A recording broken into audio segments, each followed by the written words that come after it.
Hoje a gente vai mergulhar nos escritos de um dos mais poderosos imperadores romanos, que também foi um filósofo incrível, Marco Aurélio. O diário pessoal dele, que a gente conhece como Meditações, é praticamente um manual para construir algo super resiliente, uma fortaleza interna, um verdadeiro santuário para a mente. E o jeito que essa construção começa é bem surpreendente. Para começar, vamos direto ao ponto. O título original da obra não era Meditações, não. Era Ta Eseauton, que, traduzindo, quer dizer Coisas para mim próprio. E isso, de cara, já diz tudo sobre a obra. Não era um livro para o público. Era um manual pessoal de autoaperfeiçoamento. Um guia prático, sabe? Escrito para ele mesmo. Então, isso leva a gente para a pergunta principal, né? Se a mente pode ser esse santuário, como é que se constrói uma, afinal? O Marco Aurélio dá a resposta logo no primeiro livro das anotações dele.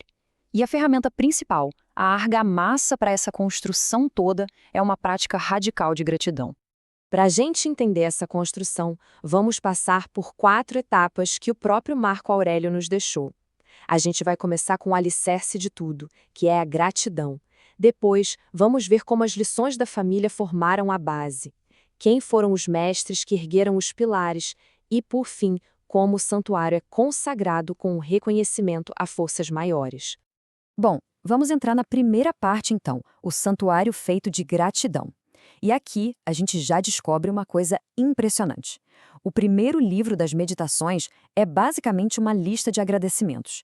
Pensa só, o homem mais poderoso do mundo começa o diário dele não com ordens ou se gabando, mas dando crédito a todo mundo ao redor pelas virtudes que ele queria ter. E essa ideia, gente, é a chave de tudo. Para o Marco Aurélio, sabedoria não é algo que vem com sangue real, não. É algo que se monta, peça por peça, observando e aprendendo com as pessoas à sua volta. É um exercício, sabe? De humildade e de muita atenção.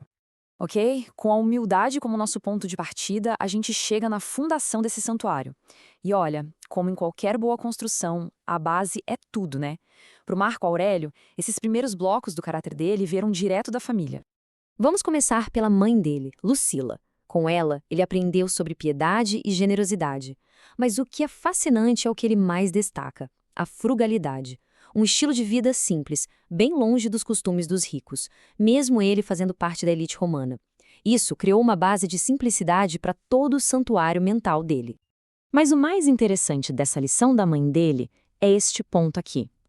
A verdadeira disciplina não é só controlar o que se faz, mas principalmente controlar o que se pensa. Isso aqui é praticamente o projeto da paz interior, gerenciar as próprias opiniões e julgamentos antes que virem ações. As figuras masculinas da vida dele também foram fundamentais. Do avô, ele aprendeu a importância de controlar o próprio temperamento. Já do pai adotivo, o imperador Antonino Pio, ele absorveu uma mistura de modéstia, gentileza e um amor gigante pelo trabalho. Percebe? Ele foi montando um caráter equilibrado, pegando o melhor de cada um. Certo. Com essa base familiar bem sólida, era hora de levantar a estrutura. E para isso, claro, a gente precisa de arquitetos.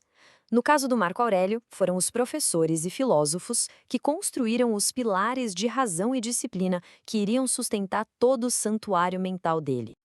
Entre tantos mestres, 3 estoicos se destacam. Pensa neles como os principais engenheiros da obra. Rústico ensinou que o caráter precisa de reparo e disciplina constantes. Apolônio deu a ele a firmeza de propósito, aquela capacidade de ficar calmo mesmo na dor. E Sesto apresentou o grande ideal estoico, viver em harmonia com a natureza.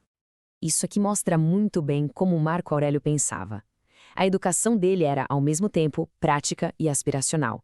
Com o rústico, ele aprendeu a ser claro, direto, a evitar a exibição. Com o sexto, ele aprendeu a buscar um ideal elevado, mas com uma seriedade genuína, sem frescura. Era uma educação com o pé no chão e, ao mesmo tempo, com o olho no horizonte. E a caixa de ferramentas mental dele não parava de crescer. De Diogneto, ele pegou a importância de focar no que realmente importa. De Máximo, a habilidade de governar a si mesmo e de encontrar alegria até na dificuldade. E de Alexandre, uma lição essencial para qualquer pessoa ocupada: nunca usar a falta de tempo como desculpa. Então, com a estrutura toda de pé, a gente chega no toque final, a consagração do santuário. Depois de reconhecer todas as pessoas que o ajudaram, Marco Aurélio agradece a forças maiores pelas dádivas da sorte e do destino. E olha que interessante, a gratidão dele não era só pelas coisas boas que aconteceram, mas também por aquilo que o protegeu do pior.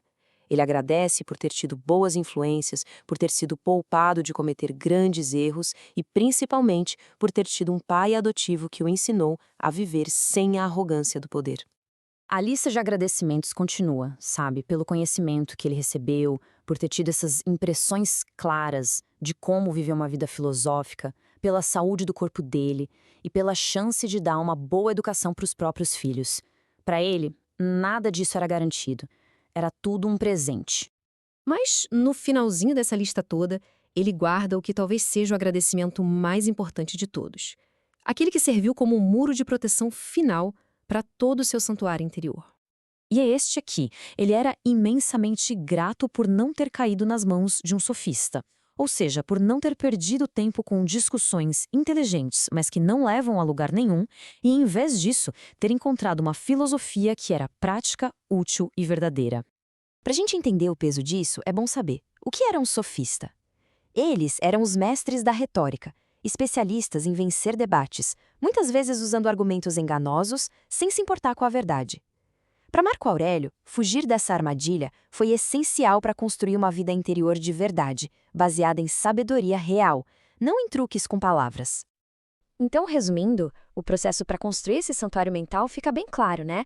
Primeiro, reconhecer as lições e as virtudes nas pessoas ao redor. Segundo, praticar humildade dando crédito do seu crescimento a elas. E terceiro, expressar gratidão, transformando essas lições nos pilares do próprio caráter. E tudo isso deixa a gente com uma pergunta final para pensar. A sabedoria do Marco Aurélio foi toda construída sobre a gratidão por aqueles que o moldaram. Então fica a reflexão. De quem são feitas as fundações do nosso próprio santuário interior? Quais lições e pessoas sustentam a nossa força?